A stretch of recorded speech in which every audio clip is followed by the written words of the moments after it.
Hi everyone, I'm Dr. Sagar Sahu and welcome to Vet Surgery Ideas. So today we'll be discussing a case report. Okay, it will be updated in the playlist case reports. So today we'll be discussing a case report which is very common in field condition, especially in cattle.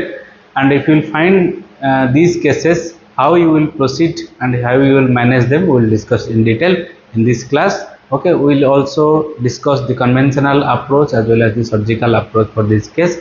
This case is very much common in case of the animals where the cows are bred with the bulls. Okay, natural mating, and it is also found in case of artificial insemination also. Okay, the case is basically the contracted tendon. So the case report is contracted tendon in a calf. Okay, let us do some anatomy because anatomy is very important while approaching for surgery. So we will discuss the anatomy first.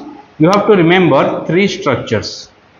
We will be mostly dealing with this is the carpal joint because the pathology of the contracted tendon can affect the carpal joint. Next joint is the fetlock joint. Next is the pastern.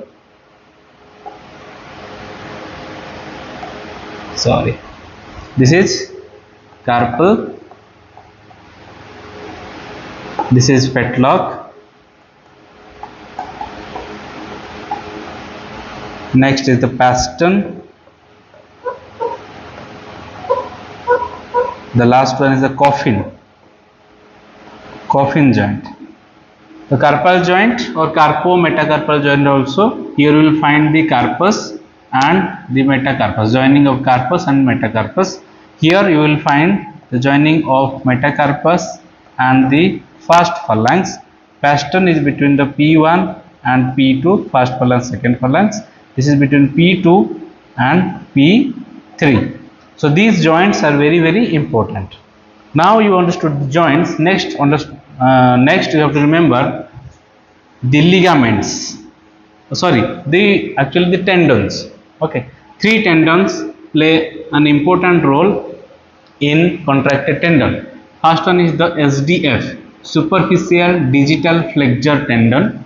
Next one is the DDF, deep digital flexure tendon. The third one is the suspensory ligament. So these three structures are very important while dealing with the contracted tendon cases, because if you, apart from the conventional, when you will go for the surgery, you have to sever all these ligaments depending on the severity of cases. Okay, so this is basically the horse hoof, this is cattle hoof, not much of difference. Only thing that it has two sets of phalanges. Here you will find one set of phalanges, but all the structures are same. Okay, in the next slide you will see a better picture. So first one is the superficial distal flexure tendon. So the superficial flexure tendon originates from the humerus and insert to the second phalanx P2. Okay, the contraction of this superficial distal flexure will involve the joints or will cause the flexion of joints, the pastern joint, the fetlock joint as well as the carpal joint. Similarly, the DDF, the deep digital flexure, it originates from the three structures. Olecranon, because you know tendon joins the muscle to the head. So these muscles have three heads. Olecranon, that is the ulnar head, radius, that is the radial head. The humerus is the basically humeral head. The muscle has three heads. Okay, but it is joined to form a single tendon which will insert on the P3. So it will, when the DDF will contract, then the joints which will be involved is coffin joint, pastern joint, fetlock joint and the carpal joint. Four joints will be involved. Last one is the suspensory ligament. It originates from the distal row of carpal bones. Carpal bone has two rows, the distal row from which it originates and it inserts to the proximal segment. It mostly affects the fetlock joint. In field, this is the horse hoof, this is the cattle hoof. So in field, most of the time what you will find that the fetlock joint will be involved. Between the metacarpus and the first phalanx, most commonly. But you have to differentiate between one thing, that is the ankylosis. So the differential diagnosis is the ankylosis. Many a times what happens, the joint itself is fixed. It is not due to the contracted tendon, but the joint due to some abnormality, some congenital problem during the maternal pregnancy time, it causes ankylosis of joint. In that case, if you go for surgery, nothing will happen. So how to differentiate? It is better if you have a X-ray facility nearby available, then you can go for X-ray, try to rule out those ankylosis. Otherwise, simply surgery can, up to certain degree, it can alleviate. If you see the contracted tendon is of three types. The contracted tendon is of three types. It can be mild, it can be moderate,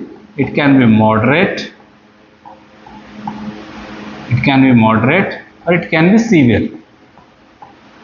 So this basically involves, it means actually in mild cases, if you will flex the patellar joint, if it has slightly contracted, suppose this is the joint and it has contracted a little bit, in mild cases when you will put pressure, it will go into normal position. Okay. In moderate cases, it will go up to certain degree. Suppose this is 180 degree. So in mild cases, it will go up to 180 degree. The tendon piece will be slightly contracted. What is contracted tendon means actually? You see, this is the length of the cannonball, the metacarpal. It can also happen with the metatarsal also, but we are taking example of the anterior limb because most commonly it affects the anterior limb. So this is the entire length of cannonball. So the length of tendon should be matching with the cannonball. If at all during maternal pregnancy, some congenital abnormality, if this tendon portion is shortened, I told you this contracts some joints. Suppose the SDF is smaller, then you will find the flexion. The flexion at the level of pastern, fetlock and carpal. But carpal is not that easy. Okay, most commonly you will find the flexion at the fetlock. So in mild cases, when you will try to extend the fetlock, it will go and up to 180 degree, the normal one. In case of moderate one, it may go up to 120 degree, 110 degree, but it will not go fully. In those cases, you need surgery. In case of severe, it may go up to only 90 degree. It will severely affected, or it may go up to 80 degree, 70 degree, not fully extended. Sometimes what happens, the carpal joint will be also involved. Okay, the flexion will be at the level of carpal joint. Okay, all those things can happen. Mild cases, it responds to conventional therapy. In case of moderate, it responds to surgery. But the severe cases are usually guarded. Depending on the severity, you have to give the prognosis. Mostly it is guarded. It may correct, it may not correct. Okay, I have failed like 2-3 times in case of severe one, but mild and moderate I have got good results. I will share one case report, but I have done I think 7 or 8 cases in total. So now you have understood that how many types of the contracted tendon cases can happen. Here you can see these 3 structures. This is the cattle limb, this one is the cattle, this is horse, 2 sets of phalanges.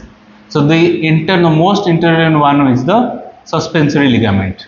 Okay, this is the superficial digital, this structure superficial, deep and the suspensory ligament. These 3 structures are very, very important. Okay, now when you will go for surgery, so you have to remember few things. The incision is not exactly given at the middle. What I mean that this is the carpal and the carpometacarpal joint, commonly carpal joint, and here this one is the fetlock joint. So the incision is given midway in between these two joints, in the middle. The length of incision varies depending on the size of the cap. Usually it can go up to 5 to 6 centimeter. Remember, the primary aim of the incision is the adequate exposure. Okay, don't try to be over smart and give small incision, then you will struggle to find the tendons. So give adequate incision, but the catch is the incision is not given exactly at the center, because the palmar metacarpal artery runs through exactly through the middle. So if you give incision exactly over the middle, it may injure the vessel. So usually it is given on the lateral side. 1 to 2 centimeter lateral to the middle. It can be given medially, but what happens, the animal will be sleeping and this limb will be on the upper side. So on the if you will give medial incision, it will not be compatible. So usually the incision is given on the lateral side to avoid the injury to the metacarpal artery. Okay, this was the point which I was trying to explain. So after giving the incision, simply try to find the tendons, do the subcutaneous dissection. You will find the tendons, because tendons are very thick structures. You can easily find those tendons. Okay, first go for the superficial distal fracture, then the deep. If the problem is not solved, then you can go for the suspensory ligament. Okay, and remember, if you will sever the tendon, there are two methods basically. First one is the severing. It simply means complete severing. Okay, in case of calf, you will do the complete severing, then the severed wound will have some gap and it will fill up with the connective tissues. Okay, does not bother at all. Second method is, first one is the severing, second one is the jade tenotomy. I have not adopted this one, though in theory it has been mentioned it can be adapted. What happens actually, so this is the total tendon, this is the shortened one. So what you have to do, you have to cut like this. So what will happen, this will be one piece, this will be another piece. So simply stretch it out and join this to this. What will happen, this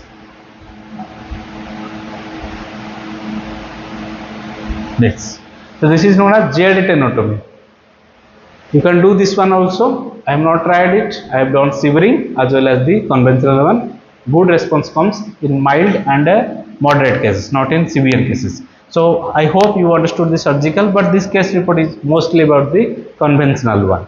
Okay, so now you understood. And another one, this particularly contracted tendon cases, most commonly it is congenital, but it can be acquired also. Suppose there is some pathology lies with the carpal joint, okay, or fetlock joint. Okay, in those cases also you can find the cases of contracted tendon. Okay, but these are very rarely reported. Most commonly this is due to the congenital one. Okay, let us see some this case report. You can see here this particular case report. Here both the anterior and the posterior, the front and hind limb, especially on the left side, you can see here this one has the fetlock joint is flexed. Okay, and also you can appreciate that is slightly rotated like this. Okay, it has the knuckling. Actually the symptom is knuckling. It will work on the fetlock, knuckling. Okay, and here also there is slight rotation, but the degree is here more in the anterior limb. In the posterior limb the degree is quite less. Okay, let us see the video. Actually I have the video. You can see here, see this knuckling as well as the angular rotation, how it has been rotated. In both, on the left side only it has been affected. The right side front limb as well as hind limb are normal. So what I did, I simply did the fiberglass cast. I love fiberglass cast. So while doing the fiberglass cast, I told the assistant to pull the limb. This is traction and here the counter traction. So it will be straightened up, and I also instructed the assistant to hold at the level of the hoop and slightly rotate it towards the normal side. It means to put the limb at its normal anatomical position. Okay, this, and I have already explained, and I have videos regarding how to apply the fiberglass cast. So I did the fiberglass on both limbs. Okay, both limbs I did. This is the after picture of the fiberglass cast. You can see, appreciate these two limbs which I have did. Simply pull the limb, do the apposition, and the fetlock joint will come normal alignment, then do the fiberglass cast. If this is a case of mild one, okay. If I'll get good videography or photos regarding the moderate one, in field it is very difficult to get photos and a proper assistant who can take those anatomic photos, not like from the distance they will take a picture. The proper anatomic is difficult, but if I will find, I will definitely post. So this is the thing I did.